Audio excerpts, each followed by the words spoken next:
ট্রেনে করে মন ছুঁয়ে যাওয়ার মতো জার্নি করে এসে পৌঁছলাম মাউন্ট ওয়াশিংটন। প্রচণ্ড হাওয়ার দাপটে এখানে দাঁড়ানোই অসম্ভব হয়ে উঠেছে। আমরা 6,230 ফুট উপরে আমরা চলে এসেছি। এই সেই টিপটপ হাউস। এটি 1853 সালে পাথর দিয়ে তৈরি হয়েছিল। আমরা এখন সেই দিকেই এগোচ্ছি। খুব হাওয়া, এখন এইটা মিউজিয়াম হিসেবে আছে।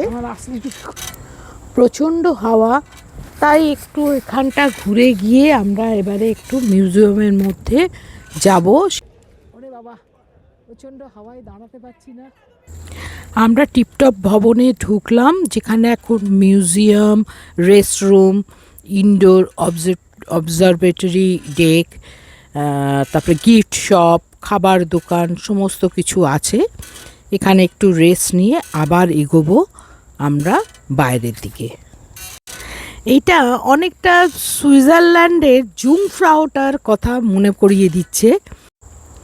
মাউন্ট ওয়াশিংটনের চূড়াটিকে বলা হয় Mount Washington summit state park.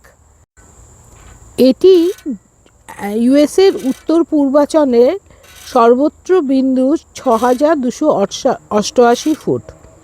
পর্যটকরা মূলত মেঘের ওপর থেকে চারপাশের অবিশ্বাস্য সৌন্দর্য উপভোগ করতেই এবং ঐতিহাসিক আবহাওয়ার দিক থেকে বিখ্যাত জায়গাটি ঘুরে দেখতে চূড়ায় যান।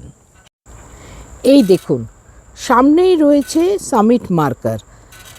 চূড়ার একদম সর্বোচ্চ বিন্দুতে একটি পাথরের মার্কার আছে, যেখানে সবাই ছবি তুলতে লাইন দেন। সামনেই অবজারভেটরি ডেক থেকে পরিষ্কার আকাশ থাকলে নিউ হ্যাম্পশায়ার, কানাডার কিছু অংশ, আটলান্টিক মহাসাগরও পর্যন্ত নাকি দেখা যায়।